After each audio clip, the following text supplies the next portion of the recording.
이렇게 길게 박수를 받아본 게 처음입니다. 정말 감사합니다. 환영해 주셨어요.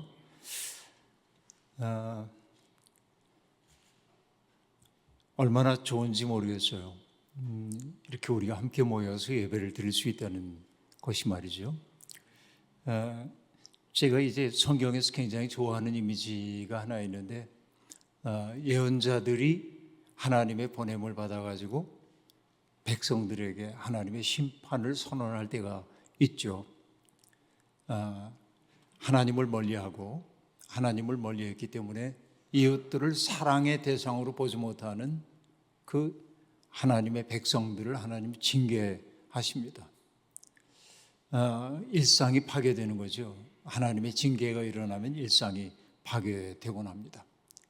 그러나 예언자는 언제나 징계를 예언한 후에 그들에게 소망에 대한 이야기도 들려주지요. 이게 예언의 전통입니다. 예레미야가 들려주고 있는 이야기를 보면은 우리가 굉장히 어마어마한 파괴를 경험하게 될 텐데 하나님의 자비하심으로 우리가 회복될 거야 라고 얘기하면서 그 회복의 이미지를 보여주고 있는 게 어떤 것들이냐면, 골목에서 아이들이 떠드는 소리가 들려오고 신랑 신부의 기뻐하는 소리가 들려오고, 그러니까 일상의 소음이 돌아오는 그것이 회복의 이미지로 나타나고 있습니다. 요즘 절실하게 그런 걸 느낍니다. 아마 안디옥 교회도 마찬가지이겠습니다만은 저희 청파교회도 오랫동안 교인들이 예배당에 와서 예배를 드리지 못하다가 지난 부활절 때부터 교인들이 방역 지침이 조금 달라지고 거리 두기가 완화가 되자 교인들이 예배 드리러 왔는데, 부활절날 모든 사람들이 감동했어요. 왜 감동했냐면 제 설교가 감동적이어서가 아니라 함께 모이는 게 이렇게 행복한 일이구나. 그러면서 내내 예배 때 눈시울을 붉히고 눈물 흘리고 이제 그런 분들을 보았습니다. 요즘은 예배 드리는 게 신이 납니다. 왜냐하면 교인들이 가득히 예배당을 메우고 또 예배 끝나면은 아직은 밥을 우리가 먹지 못하고 있지만은 마당에 서가지고 두런두런 이야기를 나누고 교회 학교 아이들이 떨썩하게 하는 그 모습을 보면 왠지 마음이 흐뭇하고, 예언자 예레미야를 통해 우리에게 주셨던 그 말씀이 새록새록 떠올라서 일상이 이렇게 회복되고 있구나 하는 생각을 갖게 되기 때문에 아주 행복스러운 그런 마음을 요즘 느끼고 있습니다. 아마 안디옥 교회도 지금 이 전교인 수련회를 몇 년 만에 하는 걸로 알고 있는데, 여러분 제게 이런 기회를 주셔서 귀한 하나님의 말씀을 증언할 수 있게 해주셔서 정말 고맙습니다. 제가 이제 지금 미국에 갔다 돌아온 지 2주쯤 됐는데요. 미국에 한 달 동안을 머물다 왔습니다. 여기저기 여러 도시에서 말씀을 전하고 왔는데 가는 곳마다 교인들이 저를 아주 반겨주셨습니다. 왜 그런가 했더니 제가 익숙한 사람이에요, 그분들에게. 그러니까 많이 본 사람이기 때문에 아주 친밀하게 대해주셔서 참 행복하게 말씀을 전하고 이렇게 올 수 있었습니다. 네, 여러분, 이렇게 행복을 누리는 한편 또 굉장히 마음이 속상하고 착잡합니다.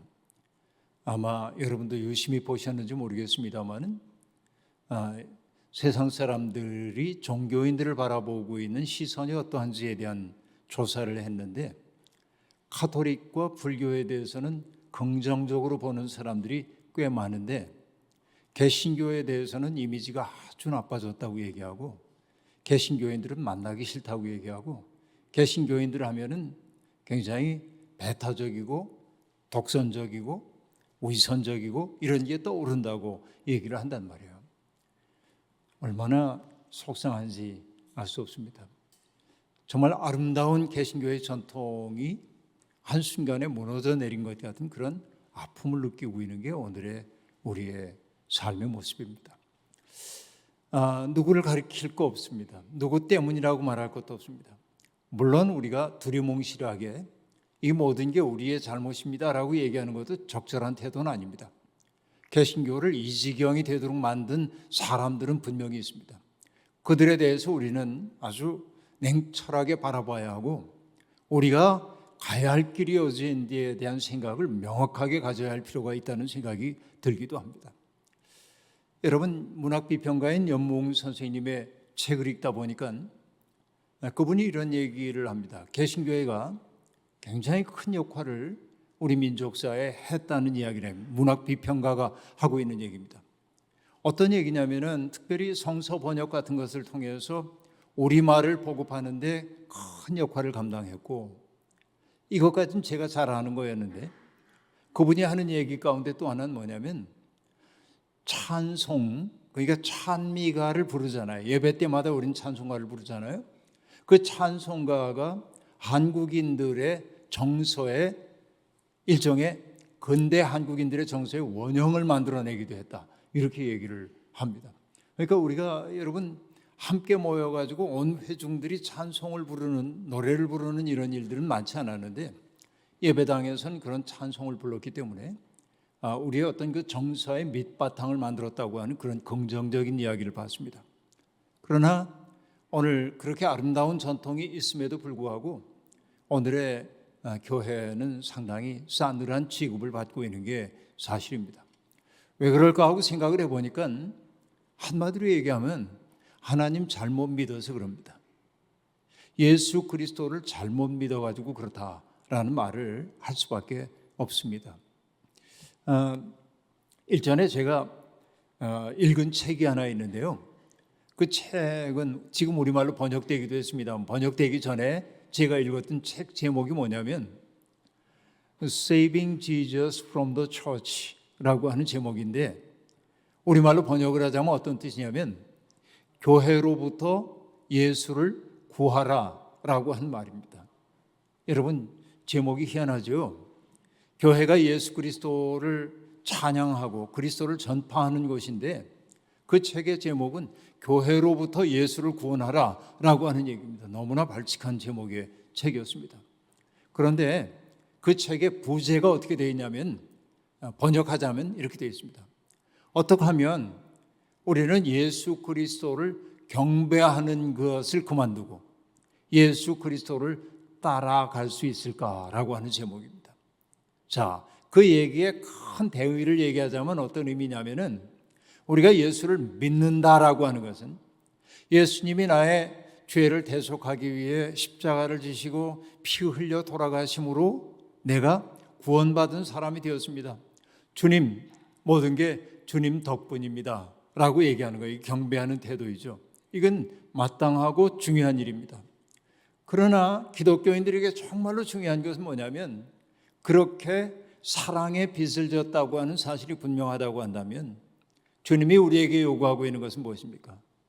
너희가 나의 손과 발이 좀 되어줘 라고 하는 거죠. 우리가 기독교인으로 부름을 받았다고 하는 말의 의미는 뭐냐면 부활하신 그 주님의 몸이 되어드리는 데 있다라고 말씀드릴 수 있습니다. 그러나 여러분 예수 그리스도의 몸이 되어드리기 위해서는 수고를 하지 않으면 안 됩니다. 뭔가 희생을 하지 않으면 안 됩니다. 뭔가 헌신하지 않으면 안 됩니다. 이것은 우리의 욕망을 거스리는 거예요.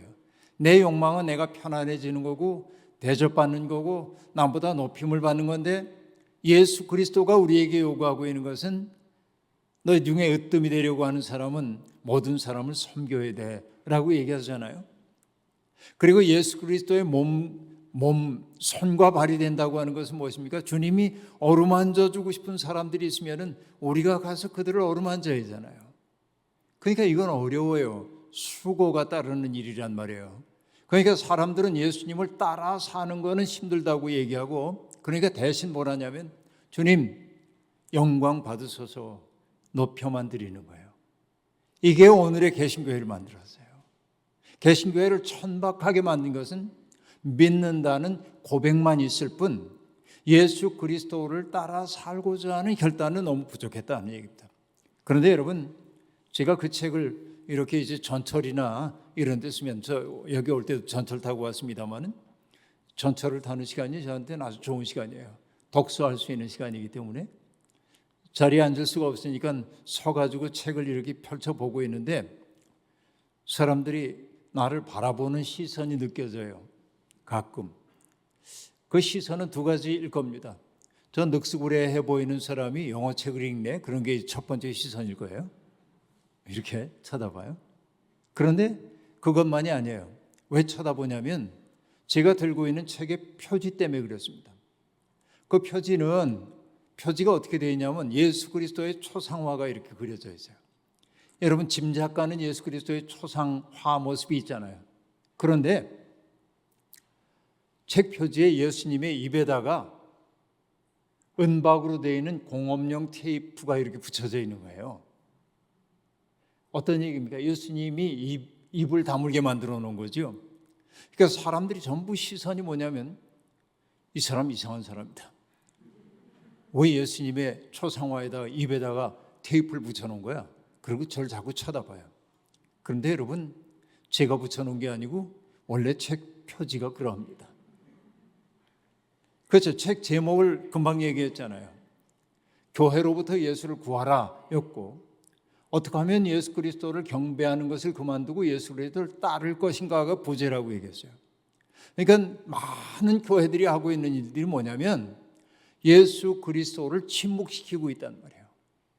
예수님이 말하려고 그러면 불편하다고 얘기하는 거예요. 주님 됐어요. 말씀하지 마세요. 그냥 우리가 드리는 경배만 받아주세요. 그렇게 얘기해요. 근데 주님은 굳이 우리에게 얘기합니다. 나는 말이야 너희들을 통해서 이 일을 하고 싶거든. 그 얘기를 들으면 우리가 불편해져요. 그 때문에 우리는 자꾸만 주님에게 주님 우리가 드리는 경배를 받아주세요. 이것만 하고 있었지 않나 말이죠. 이게 한국 교회를 이 지경으로 만든 굉장히 중대한 문제였다는 생각이 제게는 든다 하는 얘기입니다. 그럼 여러분 지금 여러분은 이 전교인 수련회를 왜 이렇게 모여 있는데 말씀을 듣기 위해 이 자리에 지금 계십니다. 말씀을 듣는다고 하는 건 뭘까요? 나의 기호에 맞는 얘기를 들으면서 마음이 흐뭇해지는 게 말씀 듣는 걸까요? 오늘 저 김기성 목사라는 사람을 통해서 만담 같은 재미나는 얘기를 듣거나 혹은 예수 믿었더니 잘 됐다고 하는 간증 같은 거 듣는 거 이런 것들이 말씀을 듣는다는 말일까? 그렇게 생각해 본단 말이에요. 그러나 여러분 하나님의 말씀을 듣는다고 하는 건 뭐냐면 오늘까지의 나의 삶에 굉장히 큰 도전이 될 수 있는 말씀 앞에 내가 서는 거란 말이에요. 지금까지 내가 당연하게 생각해왔던 그 삶의 방식에서 예수 그리스도의 말씀에 의해서 내 삶이 무너지고 새로운 삶으로 돌입할 것을 요구하는 그 예수 그리스도의 마음 앞에 나를 여는 행위 이런 것들이 말씀을 듣는 사람들의 자세라고 얘기할 수 있겠습니다.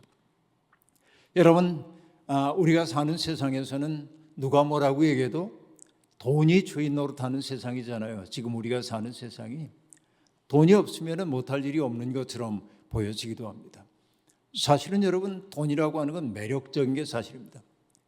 그래서 여러분 러시아의 문학가인 도스토옙스키는 돈을 가리켜 뭐라고 했냐면 주조된 자유라고 얘기를 했어요. 돈이 있으면 자유로워요. 내가 뭐든지 할 수 있는 겁니다. 실제로 그러합니다. 여러분 제 지갑에 돈이 넉넉하면요 어디 가도 내가 주눅들 이유가 없어요. 그렇죠. 내가 내 돈 내고 쓰겠다는데 누가 뭐라 그래요. 이게 이제 돈이 주인 노릇하는 세상이잖아요. 돈이 없으면 어디 가도 쭈삣쭈삣 한단 말이에요. 그러니까 도스토옙스키 말이 맞아요. 돈은 주조된 자유다 말이지. 그런데 여러분 발터 베냐민이라고 하는 사람이 돈을 가리켜 뭐라고 얘기하냐면 돈은 인간에게 유사 전능성을 준다 그렇게 얘기해요. 돈이 많아지면 내가 전능한 존재가 된 것처럼 느껴진단 말이에요. 돈이 있으면 못할 일이 없어요. 이게 여러분 우리 사회에서 아주 잘못된 사람들이 돈이 많다고 해가지고 갑질하는 걸 우리들이 보면 알 수 있습니다. 여러분 그런 일이 있었잖아요. 아파트 고급 아파트인데 거기 관리하는 사람에게 그 주민 하나가 욕을 하고 그럽니다. 근데 왜 욕을 하시냐고 그러니까 내가 주인인데 욕하면 어떠냐고, 넌 종놈 아니냐고 그러잖아요. 그런 얘기가 보도된 적이 있잖아요. 그러니까 여러분, 돈이라고 하는 것이 사람들을 그렇게 뻔뻔하게 만들기도 하잖아요. 그러니까 억울함 출세하라고 그러고 분명히 돈이 주인 노릇하는 세상이란 말이죠. 여러분, 과거에는 우상이라고 하는 것이 바알이라든지 아스타롯이라든지 아세라라든지 이런 어떤 특정한 존재가 우상이었지만은 현대 세계의 우상은 누가 뭐라고 해도 돈이란 말이에요. 사람들은 이 돈을 숭배하고 있단 말이죠.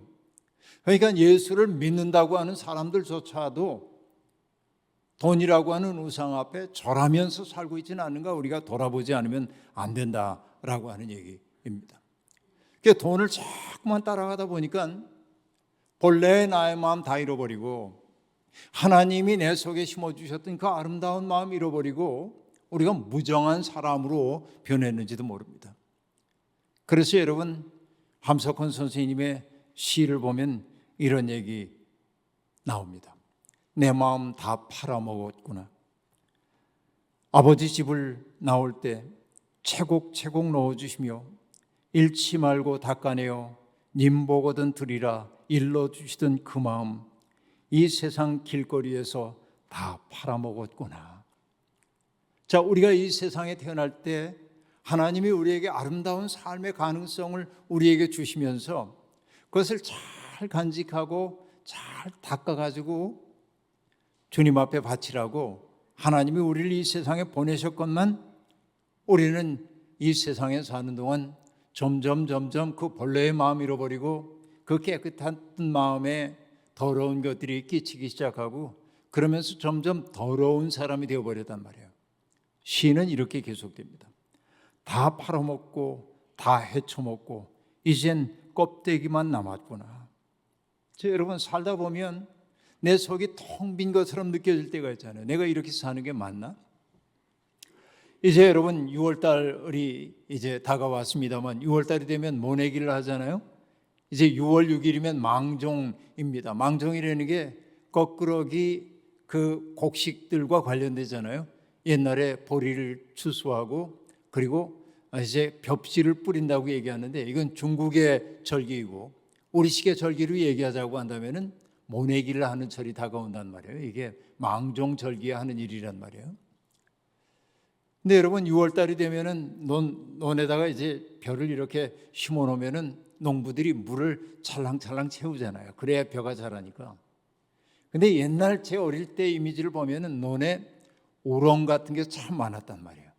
요즘은 농약을 치고 뭐 이런 것 때문에 우렁 별로 없지만은 우렁이 있는데 잡아먹을 만한 게 있으니까 새들이 또 오잖아요.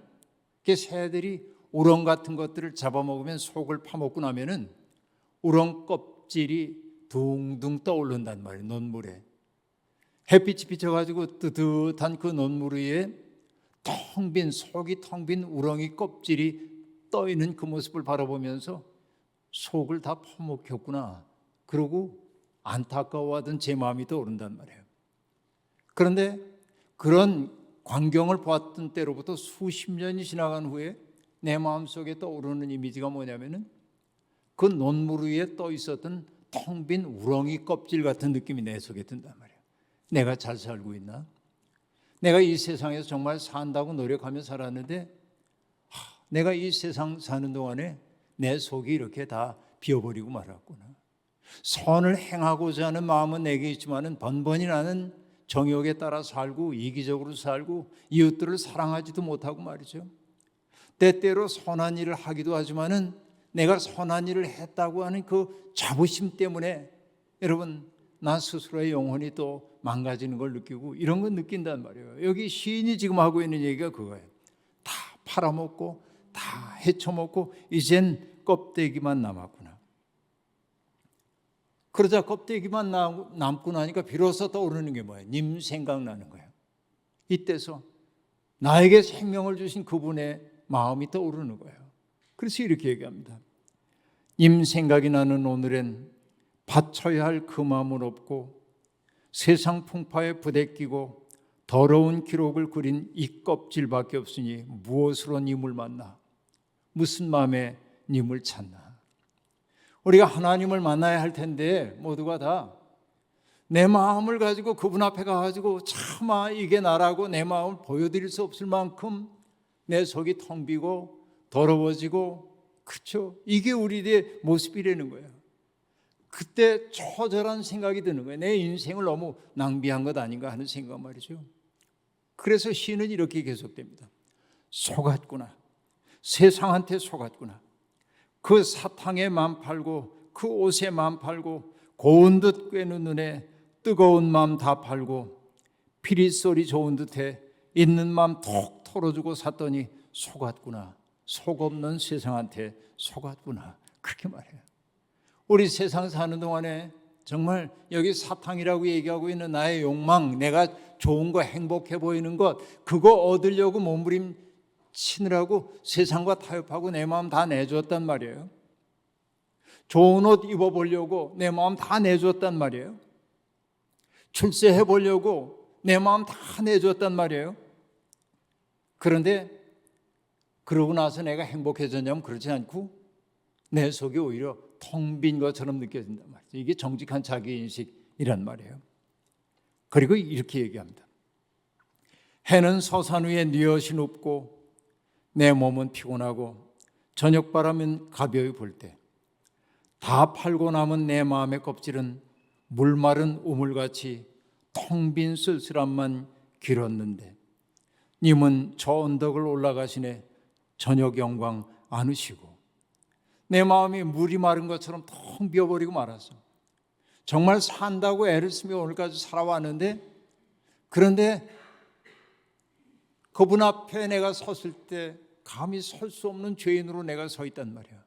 여러분, 제가 올해로 이제 목회를 시작한 지 42년이 됐습니다마는, 그리고 제 의지와는 아무 관계없이 조금은 사람들에게 이름과 얼굴이 알려진 목사가 되었습니다마는, 그래서 내가 정결한 사람이냐면 아니라 그런 얘기죠.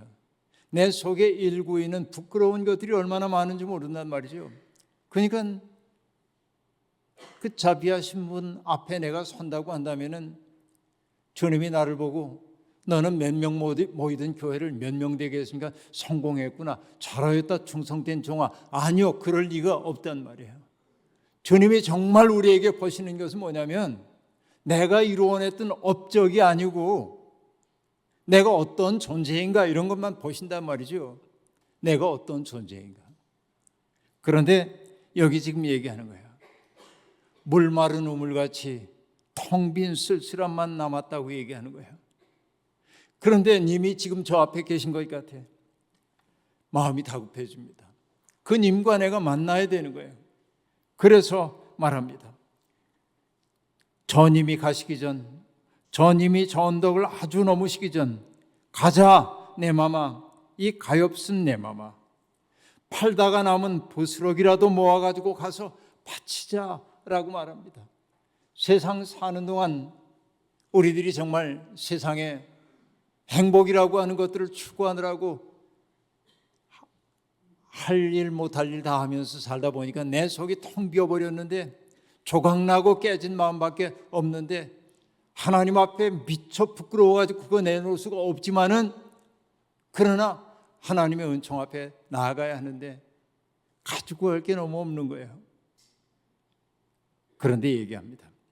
팔다가 남은 부스러기라도 있다고 한다면 그거 모아가지고 주님 앞에 가자. 가서 바치자. 받으시거나 아니 받으시거나 발 앞에나 쓰러지자 말이죠. 그 주님의 발 앞에나 좀 쓰러져 보자. 그리고는 탄식하듯 말합니다. 세상아, 내 마음을 도로 주어. 이 껍데기 세상아, 내가 날 속여 껍데기로 만들었지만 내게 줄 내 마음이 아니었느니라. 님께 바쳐야 할 내 마음을 도로 내놓아, 어서 내놓아 라고 말합니다. 오늘 우리가 전교인 수련회를 하고 있는 까닭은 뭐냐면, 저를 통해서 듣기 좋은 말 들으려고 하는 게 아니라 세상에게 팔렸던 우리의 마음을 그분 앞에 가지고 갈 계기를 마련하기 위한 거란 말이죠. 여러분, 그렇게 되기를 정말로 원하십니까? 상처받고 깨지고 조각나고 부끄럽게 이를 데 없는 마음이지만은 그 마음을 받으셔서 온전하게 해주실 그분 앞에 가기 위해 우리가 여기에 있잖아요. 여러분, 일평생 하나님을 믿는다고 교회를 드나들어도 미안한 말이지만은 하나님이 어떤 분인지를 모르는 사람들 너무 많아요. 가련한 인생들입니다. 예수 그리스도를 일평생 따른다고 말하는데도 예수 그리스도가 아닌 다른 존재를 예수님인 줄 알고 지내는 사람이 너무 많아요. 이게 개신교의 현실이란 말이에요.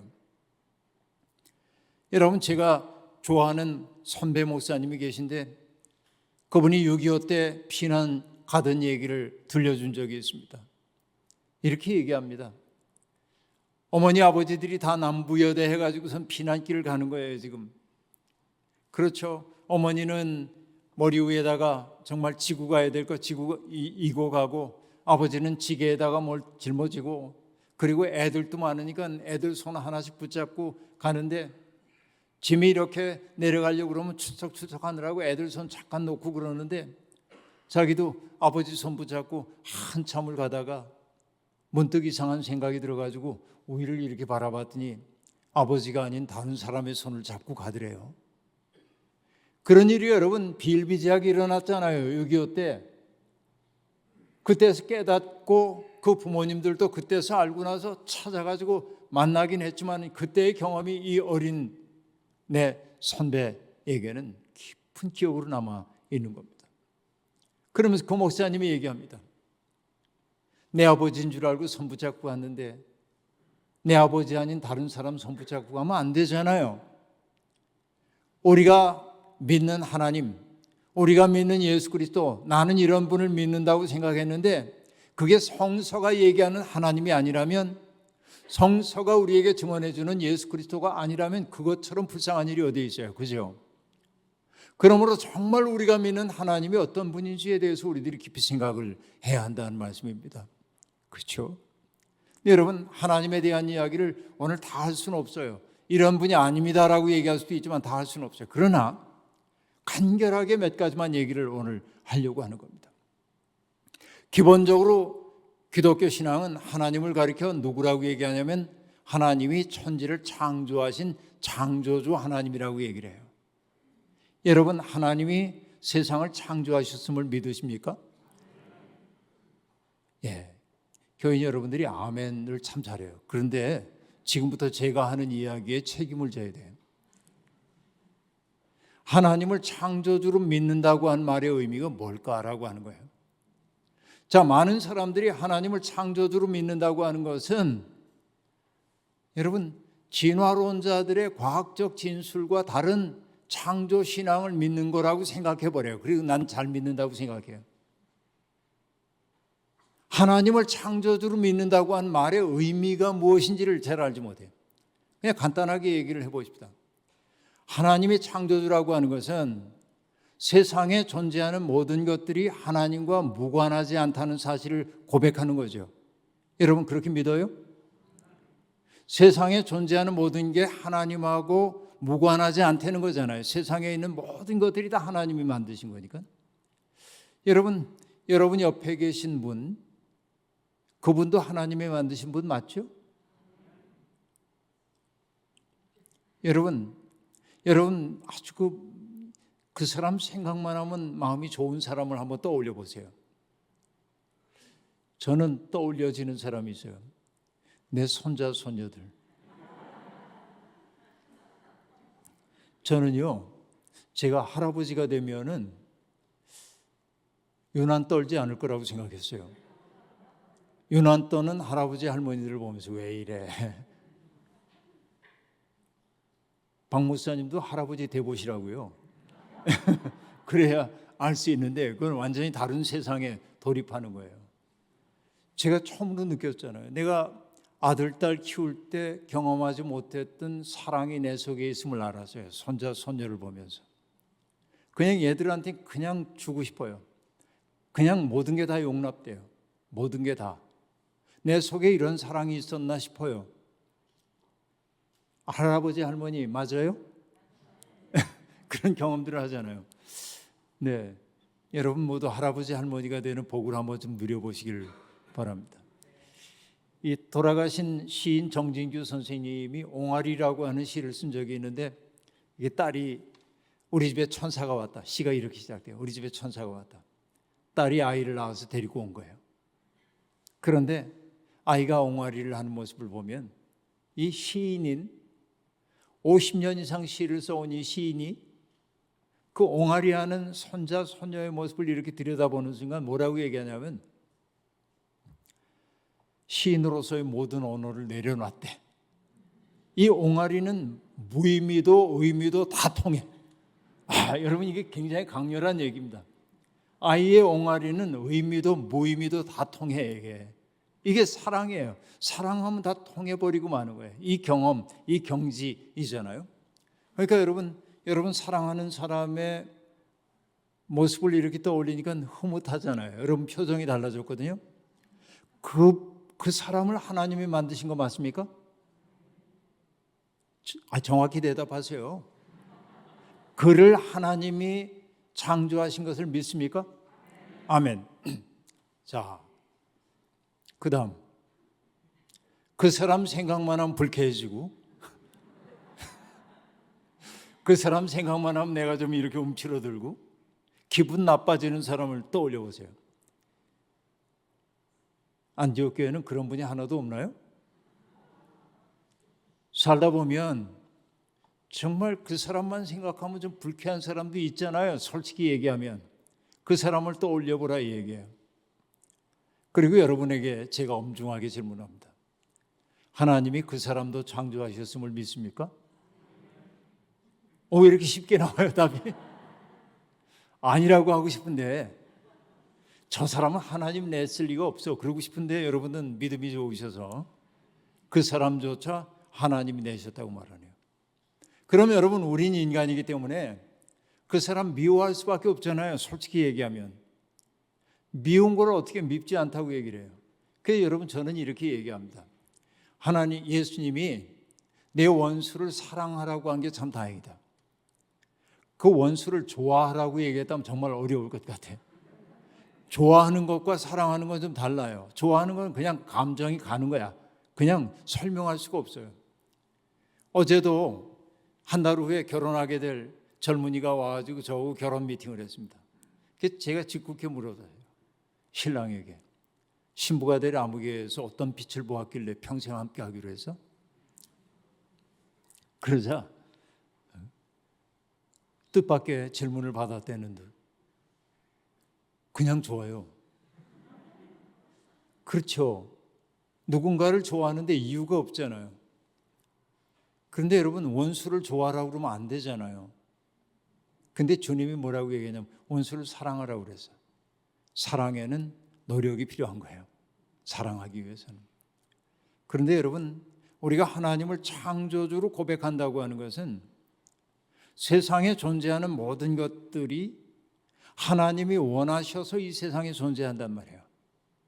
그 의미를 알 수 없는 것들도 있지만은, 그러면 나를 괴롭게 하고 있는 그 사람도 하나님에게는 소중한 존재예요. 비록 내게 상처를 주고 내게 손해를 입히고 내 마음을 불편하게 만들긴 하지만은 하나님의 세계 속에서는 그도 있어야 하기 때문에 있는단 말이에요. 이해하기는 어렵지만은. 욥기를 보면 여러분, 욥이 너무나 고통스러워하니까 하나님 앞에 욥이 말이죠. 하나님, 나를 좀 대면해 가지고 내가 당신에게 질문을 좀 하고 싶습니다. 하나님, 내 질문에 응답해 주세요. 좀 모습을 드러내 주세요. 그러자 하나님이 모습을 드러냅니다. 그리고 욥에게 질문을 하죠. 대장부답게 허리에 띠를 동이고 내가 묻는 말에 대답해봐라.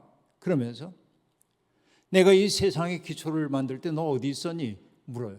대답할 수 있어요? 대답할 수가 없죠. 내가 이 세상에 바람 창고에서 바람을 이렇게 불게 할 때 넌 그때 어떤 역할을 했냐? 역할 아무것도 한 거 없어요. 들에 살고 있는 들짐승들에게 먹이를 주려고 내가 어떤 섭리를 했을 때 너 어디 있었냐? 아무것도 한 일이 없어요. 저 리오야단이라든지 이런 베헤못 같은 그 물속의 괴물들, 그 괴물들을 내가 만들 때 너 어디 있었냐? 아무 할 얘기가 없는 겁니다. 그러니까 우리는 흔히 하나님을 어떻게 생각하냐면 내가 하나님은 이러이러한 분야여야 한다고 생각하는 방식으로 하나님을 믿는 거예요. 그런데 하나님의 세계 속에서는 우리가 이해할 수 없는 게 너무 많아요. 그래서 우리가 정직하게 얘기하면 뭐냐면 내 마음을 아프게 하는 그 사람은 내가 미워요. 정말 사랑할 수, 좋아하기가 어려워요. 그러나 우리가 인정해야 될 건 뭐냐면 하나님은 그를 통해서도 뭔가 하시는 거예요. 그렇다고 한다면 여러분 정말로 하나님을 창조주로 믿는다는 고백 속에 담겨있는 윤리가 있어요. 그건 뭐냐? 세상에 어떤 것도 함부로 대할 수 없다는 얘기예요. 자, 그러면 여러분께 묻습니다. 여러분 이 안디옥 교회 이렇게 들어오다 보면 가로수 같은 것들이 있는데 그 가로수의 나무에 이제 봄이 되면 새싹이 돋아 나오고 그렇죠? 여름이 되면 무성해져요. 가을이 되면 낙엽이 됩니다. 이 모든 것들이 하나님이 하시는 일임을 믿습니까? 맞죠? 시편 104편에도 보면은 세상에 존재하는 모든 것들은 하나님이 숨을 불어넣으시면은 생장합니다. 그러나 하나님이 숨을 거두어가시면은 세상에 있는 모든 것들이 다 시들어서 쓰러지잖아요. 흙으로 돌아가잖아요.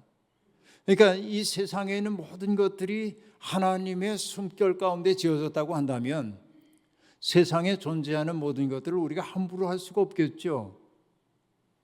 하나님을 창조주로 믿는다고 진짜로 우리가 고백할 때 우리의 삶의 자세는 어떠해야 하냐면 조심조심해야 돼요.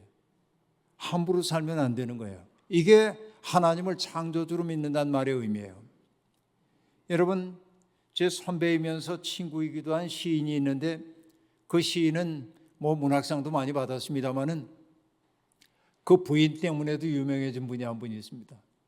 그 부인이 뭘 하냐면 너무 가난하니까 먹을 거 사기도 어렵고 그래가지고 이 양반이 집 근처에 나는 잡초들을 가지고 음식을 이렇게 만들어 보다 보니까 맛있어요. 근데 아무거나 먹으면 안 되지 그래가지고 잡초 공부를 열심히 해가지고 잡초 레시피를 만들고 책을 내고 그랬어요. 그래서 텔레비전에도 많이 나옵니다.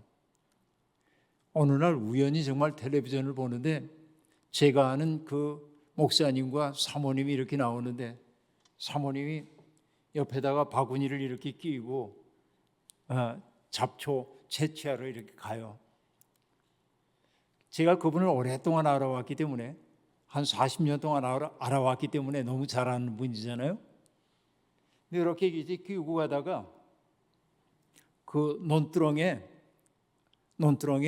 미나리가 이렇게 있는 것을 보더니 이분이 거기 이렇게 쪼그리고 앉아요. 그리고 이렇게 얘기합니다. 어머, 너희들 여기 있었구나. 어머, 너희들 여기 있었구나. 참 예쁘다. 내가 조금만 가져가도 되겠니?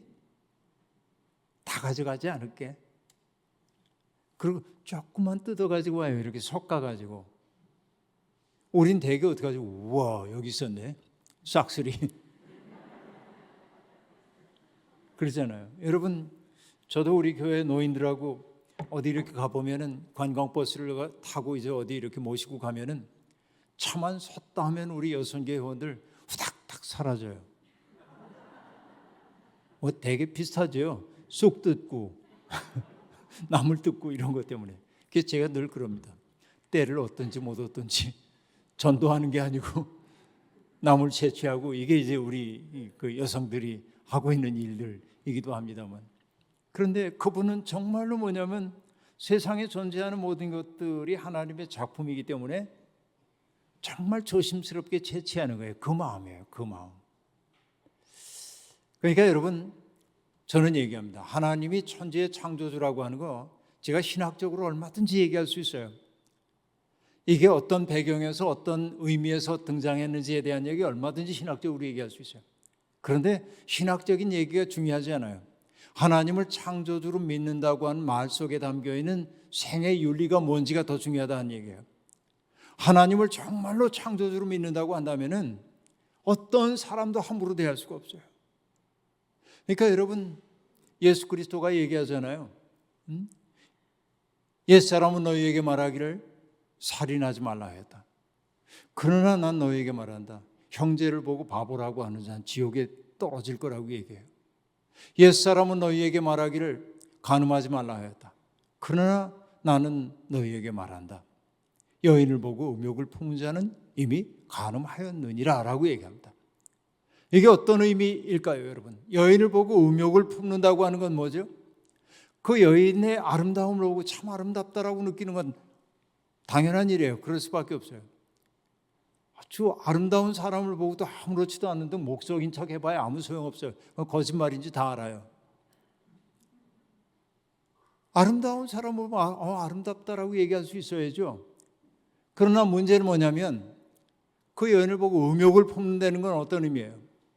그 여인을 자기의 쾌락을 위한 대상으로 대상화하는 거잖아요. 물건으로 만드는 거잖아요. 사랑해야 할 대상을 자기의 유익을 위한 도구로 삼으려고 하는 마음이잖아요. 그것 자체가 간음한 거라는 거예요. 주님의 말씀은 그런 얘기입니다. 그게 정말로 중요한 것이 뭐냐면 하나님을 창조주로 믿는다고 하는 오늘 이후에 안디옥 교회 교인들은 정말로 하나님을 창조주로 믿는다고 한다면 이 태도를 꼭 가져야 돼요. 세상에 함부로 해도 괜찮은 존재는 아무도 없구나. 함부로 해도 되는 것 아무것도 없구나. 그래서 여러분 기독교인들은 이 기후 위기에 처해 재작년에 여러분 제레미 리프킨이라고 하는 분이 어떤 신문하고 인터뷰를 한 걸 봤는데요. 이렇게 얘기합니다. 1900년에 사람들이 이 지구상에서 사람들이 이용했던 땅의 넓이는 지구 면적이 얼마냐면 14%입니다. 겨우 14%만 차지하고 살았어요, 사람이. 그런데 그로부터 딱 100년이 지난 2000년에 사람이 사용하고 있는 지구상의 땅이 얼마냐면 77%입니다. 이게 뭐죠? 100년 사이에 어떤 일이 벌어진 거예요? 수억 년 동안 생태계가 유지되어 오고 있었는데 지난 100년 동안 인간의 탐욕적인 자연의 착취를 통해서 자연이 인간에게 착취당했음을 보여주는 거예요. 그러니까 지난 시절에 우리들이 비교적 가난하게 살았는데 이제 풍요롭게 살게 된 것은 뭐냐면 자연을 착취한 덕분이란 말이죠. 그 결과를 지금 우리들이 보고 있는 거잖아요. 몇 년 전에 여러분 저기 호주에서 산불이 나가지고 6개월 동안이나 불탔잖아요. 꺼지지 않고 수억 마리의 짐승들이 죽었잖아요. 그런가 하면 여러분 세계 도처에서 산불이 나고요. 그 산불의 규모가 어마어마합니다.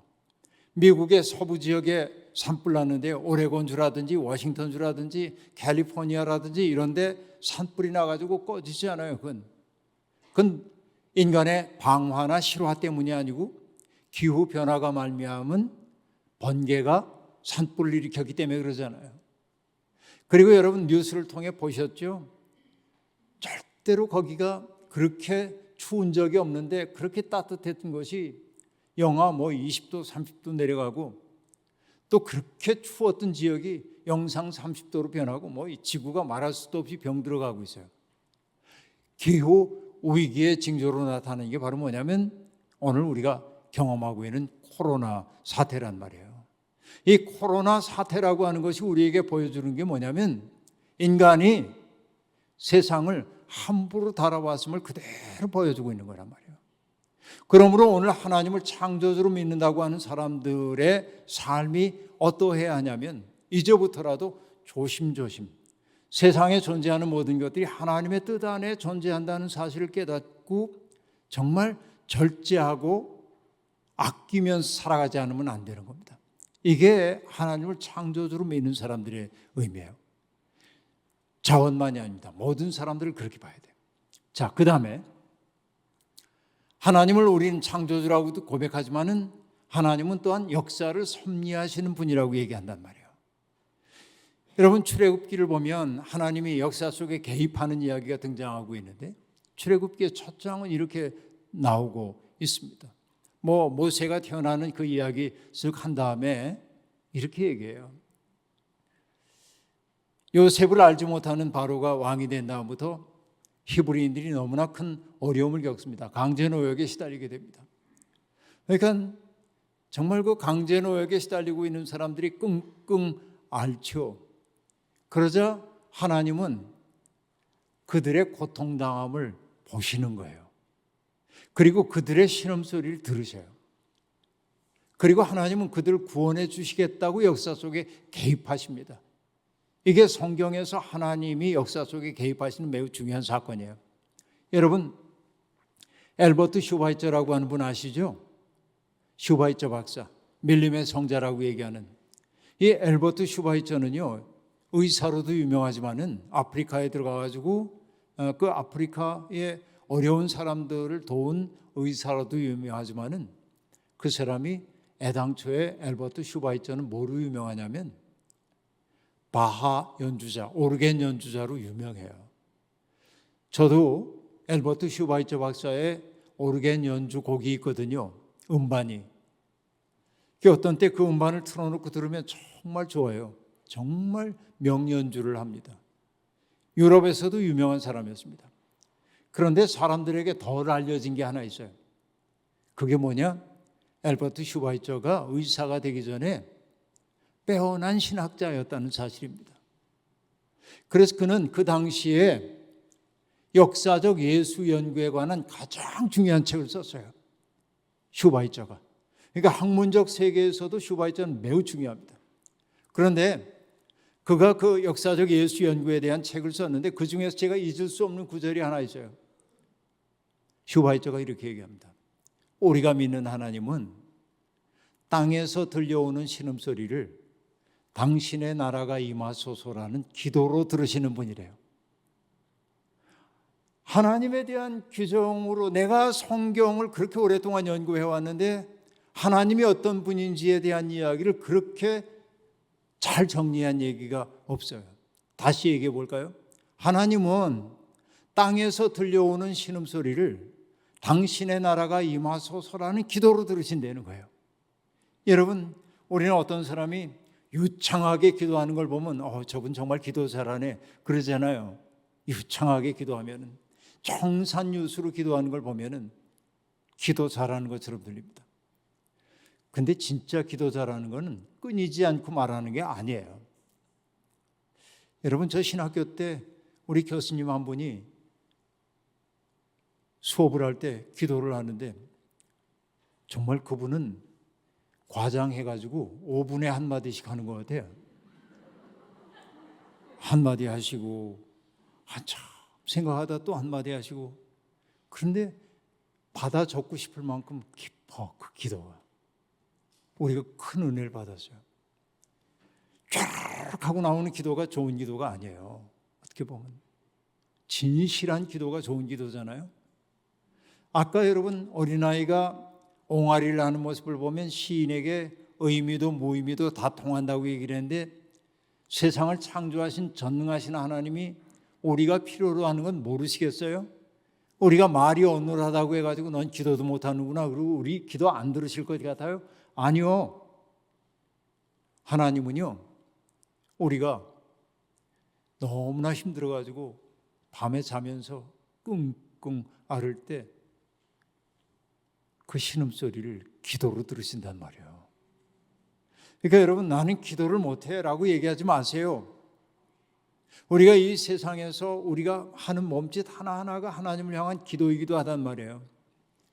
근데 여러분, 정말 놀라운 것이 뭐냐면 온 우주 만물을 창조하신 그 하나님, 여러분 그 하나님을 히브리어에서는 뭐라고 얘기하냐면 세상을 창조하신 그 하나님을 엘로힘이라고 얘기하는데, 그 엘로힘, 초월적인 그 하나님이 어떻게 하시냐면 이렇게 미소한 존재들의 신음소리를 들으시고 마음 아파하신단 말이죠. 이게 여러분 성경이 얘기하고 있는 하나님이란 말이에요.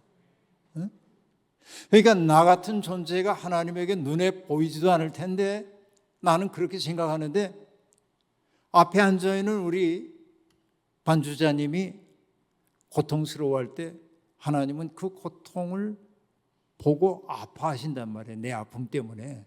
이게 성경이 얘기하고 있는 하나님인 거죠. 그렇죠?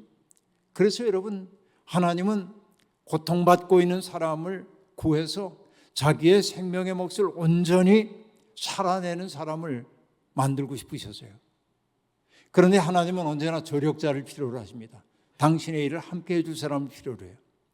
아까 처음에 얘기했던 것처럼 예수 그리스도도, 부활하시고 승천하신 예수 그리스도는 우리를 통해 당신의 뜻을 이 땅에 펼치고 싶어 하거든요. 그래서 여러분, 어거스틴이라는 분은 이런 말을 했습니다.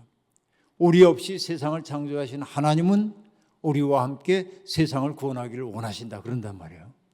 하나님은 우리를 통하여 세상에 선한 일을 하고 싶어 하신단 말이죠. 그러니까 하나님은 그 고통받는 사람들의 신음소리를 기도로 들으시고 그들에게 자유를 주고 행복을 누릴 수 있도록 하기 위해서 당신의 조력자를 선택하는 얘기가 나오는데, 그게 바로 누구였냐면 모세였단 말이죠. 근데 여러분, 모세가 부름받는 장면 너무나 잘 아시잖아요. 어느 날 미디안 광야에 거기에서 목자로 살고 있던 모세가 장인의 양떼를 몰고 호렙산 그 속으로 이렇게 가고 있는데 낯선 광경 하나가 눈에 이렇게 들어옵니다. 그건 뭐냐? 조그만 떨기나무가 이렇게 있는 걸 봤는데, 이런 나무죠, 떨기나무 이런 거. 그러니까 이 떨기나무라고 하는 게 스네라고 얘기하는데, 그 스네라고 하는 거는 그냥 관목이에요. 그러니까 광야가 너무나 척박하기 때문에 큰 나무가 자라기가 어려운데 떨기나무는 자라는 거예요, 척박한 상황에서. 그런데 그 떨기나무라고 하는 게 어떠냐면은 목재로 쓸 수도 없고, 목질 부분이 별로 없기 때문에 목재로 쓸 수도 없고, 그 먼 길을 걸어온 나그네에게 그늘 한 점 비춰주기 어려운 그런 보잘것없는 관목에 지나지 않는단 말이에요. 그런데 여러분, 광야에 건기가 찾아오면은 물기가 다 빠졌기 때문에 떨기나무가 바짝 마를 거 아니에요. 그리고 뜨거운 햇빛이 이렇게 비칩니다. 그리고 바람이 또 세차게 불어옵니다. 그러면 햇빛과 바람 때문에 관목들이 이렇게 부딪힐 거 아니에요, 이렇게. 그러다가 자연적으로 불이 붙어서 호로록 타버리는 일이 덜어 있었습니다. 그러니까 광야에 수십 년을 산 사람들은 떨기나무에 불 붙은 모습을 덜어 봤을 겁니다. 모세도 그날 그 호렙산 깊은 곳에 가다가 떨기나무에 불이 붙은 걸 봤어요. 마침 정말 떨기나무에 불 붙은 것처럼 보이네요. 꼿꼿이 해놓은 게 이거예요, 여기. 그런데 평범한 광경이라고 생각하고 눈길을 돌렸다 보니까 이상한 느낌이 들어요. 왜 이상한 느낌이 들었냐면, 보통 때 같으면 호로록 타버리고 말잖아요. 얼마 못 가잖아요. 그런데 이게 형태를 유지하고 계속 불타고 있는 거예요. 그래서 모세가 이상하다 하고 거기 가까이 다가갑니다. 그러자 여러분, 이 떨기나무 속에서 소리가 들려오잖아요. 어떤 소리였죠? 모세야, 모세야, 내가 서 있는 곳은 거룩한 곳이다. 그러니 내 발에서 신을 벗어라 라고 얘기합니다. 신발을 벗으래요. 여러분, 왜 신발을 벗으라고 할까요? 신발이라는 게 뭐예요, 여러분? 고대 세계에서 그리스 로마 신화 같은 데를 보면 아버지가 먼 길을 떠날 때 자식에게 징표를 남겨주고 가는데 그 징표 가운데 하나가 신발인 경우가 많이 있어요. 그리고 여러분, 우리가 어디 취직하려고 그러면 이력서를 쓰잖아요, 이력서. 근데 이력서가 이자가 무슨 이자인 줄 아십니까? 이력서 할 때 그런 생각 별로 안 해보셨죠? 이력서하고 얘기할 때 역은 역사를 나타내는 거, 그런 거고, 내가 걸어온 발자취인데 이자는 신발 이자예요. 내 신발이 걸어온 자체가 이력서란 말이에요. 그러니까 신발이 뜻하는 게 뭐냐면 나라고 하는 정체성이에요. 그러니까 하나님 앞에 서야 하는 모세에게 하나님이 요구하고 있는 건 뭐냐면, 그동안 너라고 생각했던 너의 그 자아를 벗어놓고 여기 엎드리려는 거예요. 우리가 예배 드리는 거하고 똑같은 거예요. 그 앞에 모세가 엎드리게 됩니다. 그런데 여러분, 그 다음에 나오는 메시지는 뒤로 하고 일단 이거 한번 물어봐요. 자, 여기에 떨기나무가 있습니다. 떨기나무는 보잘것없는 거예요. 목재로도 못 씁니다. 그늘도 들이우지 못합니다. 그래서 하찮은 것으로 여겨졌습니다. 떨기나무는 뭐의 상징이냐면, 애굽이라고 하는 대제국 하에서 강제 노역에 시달리면서 언제나 힘 있는 사람들에 의해 인권을 유린당하고 있었던 고통당하는 사람들을 상징하는 게 떨기나무였단 말이에요. 그러니까 떨기나무가 불에 타서 호로록 사라져버리는 건 뭐냐면은 그들은 언제나 교체 가능한 거예요. 부품처럼. 여기 노예가 노동을 하다 죽으면은 딴 노예 갖다 채워놓으면 되는 거예요. 인권 없어요. 이게 떨기나무의 운명이었단 말이에요. 그런데 성경은 뭐라고 얘기하냐면 하나님이 그들 가운데 임하셨다는 거예요. 그러자 어떤 일이 벌어졌습니까? 그들이 형체가 사라지지 않고 뭐가 돼서 빛나는 존재가 됐단 말이에요. 여러분, 이 사건이 중요한 게 이겁니다. 우리가 믿는 하나님은, 역사를 섭리하는 하나님은 어떤 분이냐면 세상에 잘난 사람들, 세상에 힘 있는 사람들의 편을 드는 분이 아니라 세상에서 재구실 못하는 것처럼 여겨지고 천대받고 소외되고 고통당하고 그런 사람들, 그래서 있는지 없는지도 모르고 사라져도 아무도 신경 쓰지 않는 그 사람들 속에 오셔서 그들 가운데 임재하심으로 그들이 빛나는 존재가 되게 하신단 말이에요. 바로 이 자리에 있는 분들이 그러하단 말이에요. 바울 사도도 여러분 고린도 교회에 보내는 편지에서 똑같은 얘기를 하잖아요. 우리가 부름받았을 때 유력한 사람 없었다. 하나님은 세상에 힘 있는 사람들을 부끄럽게 하시려고 힘없는 사람들을 택하셨다.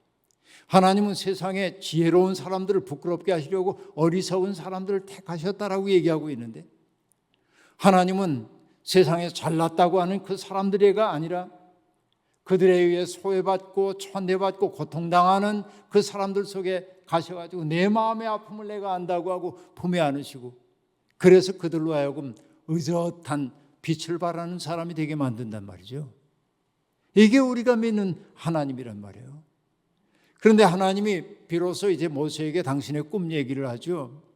내가 내 백성이 고통당하는 모습을 보았어. 내 백성이 신음하는 신음소리를 들었어. 그래서 그들을 구원하려고 해. 이게 내 계획이야 하고 얘기합니다. 그리고 하나님이 말씀하십니다. 모세에게. 내 일을 하는데 내 도움이 필요하다고 얘기해요. 여러분, 세상에서 가장 큰 은혜가 뭔지 아십니까? 나 같은 사람이 하나님의 백성 됐다는 게 놀랍잖아요. 여러분, 흔히 통속적으로 하는 얘기 있잖아요. 천국에 가면 3번 놀란대요. 아시는 얘기잖아요. 왜 놀래냐면 첫 번째는 저 사람도 왔어 그래서 놀란대요. 도저히 여기 올 것 같지 않은 사람이 온 것 때문에 놀라고, 두 번째는 뭐냐, 그분이 안 오셔서 그래서 놀란대요. 꼭 천국 오실 것만 같았던 사람이 못 오는 거예요. 세 번째는 뭐냐면 나 같은 게 여기로 오다니 그러고 놀란대요. 그게 은혜의 마음이겠죠. 근데 여러분, 모세가 그 하나님의 꿈을 다 들었을 때 그는 두려움에 사로잡힙니다. 자, 우리가 예수 그리스도의 구원의 은총으로 하나님의 백성이 되었다는 게 은혜 중에 은혜입니다. 그런데 더 큰 은혜는 뭔지 아세요? 하나님이 당신의 일을 함께 하기 위해 내 도움이 필요하다고 우리에게 말씀하시는 거예요. 이게 가장 큰 은혜예요. 여러분, 아니 나 같은 게 뭐 하나님의 일을 하겠어, 그러는지 모르죠. 그러나 여러분은 다 하나님의 일을 하고 계십니다. 내가 무슨 뭐 교회도 큰 일을 하지 못하고 사회에서도 큰 일을 못하는데, 아니요, 여러분의 손자리에서 여러분은 아버지로, 어머니로, 누나로, 형으로, 누군가의 자매로 그 역할을 하고 있단 말이에요. 지금 하나님의 일을. 우리가 지금 살아 숨을 쉬고 있는 까닭은 뭐냐면 내가 숨을 쉬는 게 아니에요. 하나님이 흙으로 아담을 빚은 다음에 그 코에다 생기를 불어넣으셨다고 성경이 얘기하고 있는데, 그건 옛날 그랬다는 얘기가 아니고 내가 숨 쉬고 있는 것이 하나님이 나를 통해 숨을 쉬고 계시다는 사실이에요. 내가 지금 숨 쉬는 게 아니라 하나님이 나를 통해 숨 쉬고 계시단 말이에요. 그러니까 여러분, 이 자리에 계신 분들은 여러분에게 주어져 있는 삶의 자리에서 하나님의 일을 하고 계시단 말이에요. 밥을 지음으로 여러분 누군가를 돕는 것도 하나님의 일이고요. 내 일터에 가가지고 일하는 것도 하나님의 일을 하는 거고요. 여러분, 우리가 지금 살고 있는 몸짓 하나하나가 대체 불가능한 하나님의 일을 하는 거예요. 그러니까 여러분, 정말 나 같은 게 무슨 하나님의 일을 해. 이렇게 얘기하면 안 돼요. 여러분, 어느 날 돌아가셨습니다만 우리 권사님 한 분 신방을 갔어요. 그 권사님은 여러분도 들으면은 그럴 일은 없지만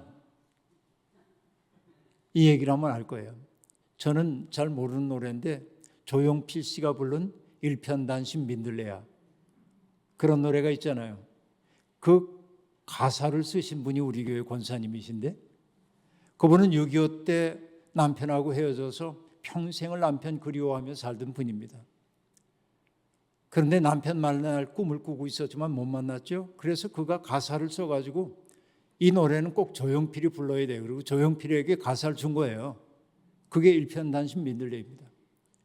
그 작사하신 분이 이주연 권사님이라고 하는 권사님인데, 살아계신 100세도 훨씬 지나긴 했습니다만, 어느 날 이 권사님이 병상에 누워 계신 침상에 제가 신방을 갔습니다. 그러자 전에 갔을 때와 달리 침대가 이렇게 높여져 있어요. 창문 높이에까지.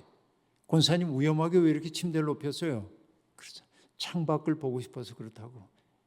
자리에서 못 일어나시니까 창밖에 보면 뭐가 보여요?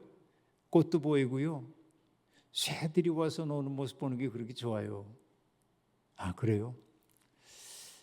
그런데 이 권사님이 제게 이렇게 얘기합니다. 목사님, 하나님하고 친하시죠? 그래서 제법 친한 편이죠. 그랬더니 권사님이 제게 이렇게 얘기했어요. 그럼 목사님, 하나님께 좀 이 미천한 거에 청을 좀 들어달라고 하세요. 뭐라고 할까요? 그랬더니 이 쓸데없는 것 좀 데려와 달라고 그렇게 기도해 달라는 거예요. 근데 여러분, 정말 성령께서 제게 주신 깨달음이 있었습니다. 그때 제가 권사님에게 얘기했어요. 권사님이 쓸모없다고 누가 얘기해요? 그리고 그때 제가 뜻밖의 얘기를 했어요. 저는 한 번도 생각해 본 적이 없었는데, 아드님과 며느님이 대소변을 가려내면서 지내고 계셨는데, 그러니까 그 자존심이 강했던 어머니는 너무 수치스럽기도 해요. 자기의 그 부끄러운 모습을 아들과 며느리에게 보이고, 그러니까 그게 못내 싫어요. 그러니까 있을 데 없는 것 좀 데려가 달라고 그렇게 말씀하시는 거예요. 그때 제가 얘기했어요. 이게 맞는 얘기인지 아닌지 모르겠지만, 권사님, 아드님, 며느님이 아니면은 권사님을 이렇게 돌봐드릴 분들은 돈 받고 와서 일하는 분들일 텐데, 아드님은 돈 받지 않고 일을 할 수 있는 것은 이전에 아드님이 어렸을 때 어머니가 소대변 다 가려주면서 진자리 마른자리 눕혀주셨던 그 은공 때문이고, 귀찮고 힘든 생각이 들었는지 모르지만은 그 아드님은 어머니의 대소변을 가려드리면서 자기의 영혼을 정화하고 있는 시간이라고 저는 느껴요. 그 어머니의 낮아진 그 모습을 바라보면서 그 아드님이 하심을 얻는 거예요. 낮은 마음을. 그러니까 권사님은 이전에 60년 전에 아드님을 몸으로 낳았지만은 지금은 영혼을 낳고 계신지도 몰라요. 그의 영혼이 맑아지고 갈아엎어지잖아요. 그러니까 권사님이 지금 하셔야 될 일이 있다고 한다면 뭐냐면 축복하는 일입니다. 그죠? 아드님을 축복하는 일이 권사님의 일이에요. 여기 계신 연세 드신 분들, 우리 같은 게 하나님을 위해 무슨 일을 해요? 아무것도 아니고 그냥 밥만 축내고, 아니요. 어른들이 할 수 있는 가장 중요한 일이 있어요. 교회 어떤 일보다 중요한 거 있어요. 그건 뭐냐? 축복하는 일이에요. 젊은 사람들을 축복하고, 그렇죠? 애쓴다 하고 바라봐주고, 젊은 너희 사는 게 얼마나 힘드니 기도해주고 격려하는 거. 그러니까 여러분, 그건 내가 하는 것처럼 보이지만 누가 하냐면, 아까 숨 쉬는 게 내 숨이 아니라 누구 숨이라고 그러세요? 하나님이 나를 통해 숨 쉬는 거잖아요. 그러니까 내 이 세상에 호흡이 붙어있는 까닭이 뭐냐면, 하나님이 나와 함께 하고 싶은 일이 끝나지 않았기 때문에 그래요. 여러분, 바로 그 얘기예요. 그러니까 하나님은 모세에게 나의 일을 함께 하자고 얘기했어요. 그러자 모세가 얘기합니다. 아니요, 저는 말도 못하고요. 그럴 만한 제 자격이 없습니다. 라고 얘기합니다. 그러자 하나님이 내가 너와 함께 있겠다라고 얘기합니다. 모세는 또 도망가고 싶어요. 그런데 도망가고 싶기 때문에 뭐라고 얘기하냐면, 내가 당신의 말씀을 사람들에게 전하면 누가 너를 보냈냐고 할 텐데 내가 당신을 누구라고 하면 좋겠습니까? 그러자 하나님이 뭐라고 얘기하죠? 나는 스스로 있는 자야. 이렇게 얘기하면서 그 뒤에 덧붙이는 얘기가 더 중요해요. 나는 아브라함의 하나님, 이삭의 하나님, 야곱의 하나님이야. 이렇게 얘기합니다. 이 얘기가 왜 중요한지 아세요, 여러분? 방세를 썼던 파스칼이라고 하는 사람은 얘기했습니다. 우리가 믿는 하나님은 철학자들의 하나님이 아니라 아브라함과 이삭과 야곱의 하나님이래. 다시 얘기하면 어떤 얘기입니까? 우리들의 구체적인 일상 속에 개입하셔서 우리를 지키시고 보호하시고 인도하시고 선한 길로 이끌어주신 그 하나님, 아주 구체적인 그 하나님이라는 거예요. 하나님은 원리로서의 하나님이 아니에요. 하나님은 여러분이 걸어왔던 삶의 그 발자취마다 함께 해오셨던 분이란 말이에요. 여러분, 제가 잘 아는 목사님이 책을 쓰셨는데 그 책 제목이 자기의 살아온 날을 돌아보는 책 제목인데 책 제목이 뭐냐면 돌아보니 발자국마다 은총이었네 라고 하는 거예요. 여러분, 돌아보니까 발자국마다 은총이에요. 하나님의 은혜가 나를 사로잡고 있어서요. 여러분, 인생 따지고 보면 그렇습니다. 어느 날 여러분, 나중에 얘기입니다만은 모세가 하나님의 모습을 보고 싶다고 얘기하자 하나님은 나를 보는 사람은 죽는데, 그런데도 모세가 끝까지 하나님의 모습을 보고 싶다고 하니까 하나님이 마침내 당신의 모습을 보여줘요. 그런데 하나님의 모습을 정면으로 보면 사람은 죽는 거니까 하나님이 모세를 바위 사이에 숨겨두십니다. 그리고 그의 눈을 손으로 가리신 다음에 지나가셔요. 그리고 손을 띄자 성경이 뭐라고 얘기하냐면 모세가 하나님의 뒷모습을 보았다. 그렇게 얘기합니다. 여러분, 하나님의 뒷모습이 어떤 걸까요? 하나님의 옷자락? 하나님의 뒤통수? 전 이거 가지고 고민을 많이 했어요. 하나님의 뒷모습이 뭘까? 그러다 알았어요, 비로소. 하나님이 나의 정면으로 오실 때 내가 알아보지 못해. 하나님이 안 계신 것처럼도 느껴. 내가 고통스러울 때. 그러나 지나놓고 생각해 보면 그 고통의 순간에 나의 가장 가까이 계셨던 분이 그분이에요. 뒤늦게 알게 되는 거예요. 하나님의 임재에 대한 깨달음은 언제나 뒤늦게 와요. 여러분, 살아온 날도 돌이켜보면 내가 산 것처럼 보이지만 정직하게 인식하자면 그 눈물겨웠던 순간에 하나님이 나와 함께 계셨음을 느끼잖아요. 이게 하나님의 뒷모습이란 말이에요. 여러분, 제가 아브라함과 이삭과 야곱의 하나님이라고 하는 그 대목에서 밑줄을 딱 긋고 눈시울이 뜨거워졌어요.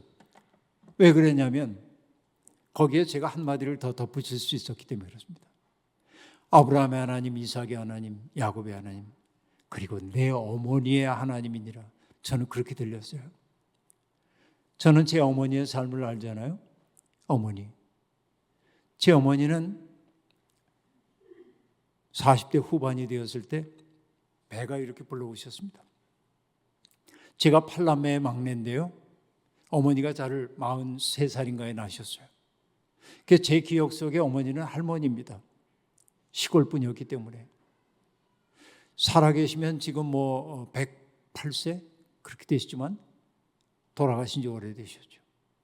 근데 40대 후반에 어머니 배가 이렇게 불러왔는데 병원에 가보니까 서울역 앞에 있었던 세브란스 병원에 갔더니 병원에서 신장암이라고 얘기했고 2개월 이상 살지 못하니 입원할 거 없고 집에 들어가서 잡수고 싶은 거 잡수다가 떠나라고. 그래서 어머니는 시골로 내려오셨습니다. 암덩어리와 복수가 차가지고 배가 이만큼 된 배를 안고. 그런데 어머니는 기가 막혔습니다. 막내 아들은 6살밖에 안 됐는데 이 어린 걸 놓고 세상을 떠나야 된다고 생각하니까 어머니는 너무 기가 막혔습니다. 그런데 그 동네에 우리가 살고 있던 시골 동네에 부흥회가 열렸습니다. 1960년입니다. 그 봉사가 마을에 암 환자가 있다는 얘기를 듣고 예수를 믿으면 나을 수 있다고 얘기를 한 거예요. 근데 우리 집은 대대로 유학자 집안이라고 하는 자부심이 있었습니다. 추사 김정희의 직계인데요, 우리가. 그러니까 아버지가 뭐 교회 간다는 건 상상도 할 수 없는 그런 집안이었는데 어머니는 지푸라기라도 잡는다는 심정으로 아버지에게 허락을 구했습니다. 내가 교회 가봐도 되겠냐고. 죽음을 앞두고 있는 그 아내가 안쓰러웠든지 아버지는 허용을 했어요. 그 어머니는 부흥회에 가 앉아 있습니다. 찬송을 찾을 줄 압니까? 성경을 읽을 줄 압니까? 성경도 없죠. 어머니가 가서 한 일은 운 것밖에 없어요. 그냥 우셨어요. 주께서 긍휼히 여기셨던 것 같습니다. 부흥회 거의 마치는 날이었던 것 같은데요. 제가 우리 집 대문 밖에서 이렇게 놀고 있는데 저쪽 고삿길을 돌아서 일단의 사람들이 이렇게 와요. 그날의 그 광경이 제 머릿속에 그려지고 있습니다. 낯선 사람들이 우리 집으로 우르르 들어옵니다. 아버지는 안방에서 하고 이렇게 도사리고 앉아 계시고 그 사람들은 어머니가 누워있는 건넌 방으로 가가지고 둘러앉았습니다. 처음 보는 낯선 광경이었죠. 그래서 저도 이렇게 들어가서 봤습니다.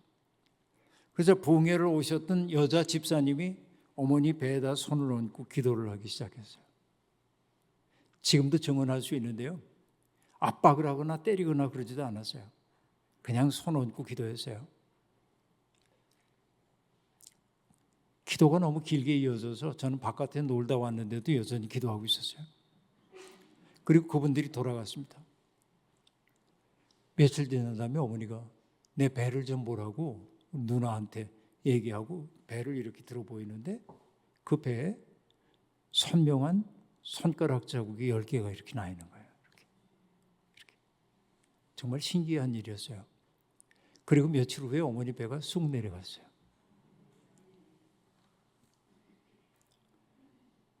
하혈을 하셨는데 나중에 보니까 하혈을 하시고 그리고 여러분 그 어머니는 병원이 2개월밖에 못 산다고 했던 그 어머니는 25년을 더 사시고 그 25년 동안 우리 집 모든 식구들이 주님을 믿게 되고요. 그리고 제가 어찌어찌해서 신학교에 입학하게 되자 신학교 입학한 날 집으로 들어가자 어머니는 늘 그런 것처럼 이렇게 돋보기를 코에 걸치고 모나미 153 볼펜을 들고 자문을 이렇게 읽고 계시다가 입학식을 마치고 들어간 저를 불러더니 일로 앉아라. 어머니가 정색을 하고 얘기하실 때는 뜻이 있기 때문에 어머니 앞에 무릎을 꿇고 제가 이렇게 앉았어요. 어머니가 이렇게 얘기했습니다. 참 기쁘다.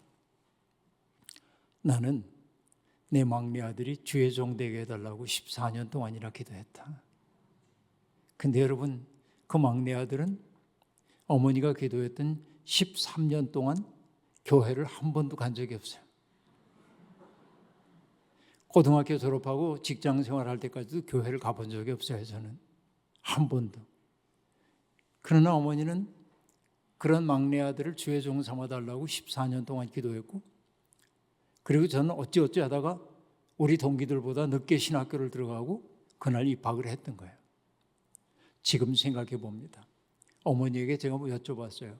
어머니, 아니 그렇게 기도를 하면서 나보고 교회 가자 소리 한마디도 안 했어요? 네 성격을 아니까 하나님께 맡겼지. 이 얘기 다 할 수 없습니다만 그 어머니의 기가 막힌 삶의 이야기를 제가 알기 때문에 아브라함의 하나님, 이삭의 하나님, 야곱의 하나님 그럼 진짜 혹시 내 어머니의 하나님이 이게 떠올라요. 하나님은 그런 분입니다. 그렇죠? 그 하나님이 우리에게 뭐라고 얘기하냐면 세상을 아름답게 만드는데 너의 도움이 필요하다고. 세상에 고통받고 있는 사람들을 돌봐주고 그들의 설당이 되어주는 일에 나는 너를 나의 손과 발로 삼고 싶다고 말씀하신단 말이에요. 우리가 믿는 하나님은 그런 하나님이에요.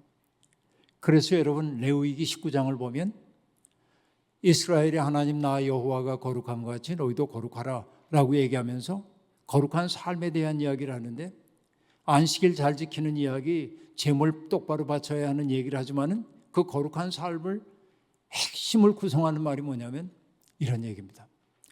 밭에서 추수할 때 밭에 한 모퉁이는 남겨둬라. 너희 가운데 살고 있는 고아와 과부와 나그네의 몫이라는 거예요. 이게 중요합니다.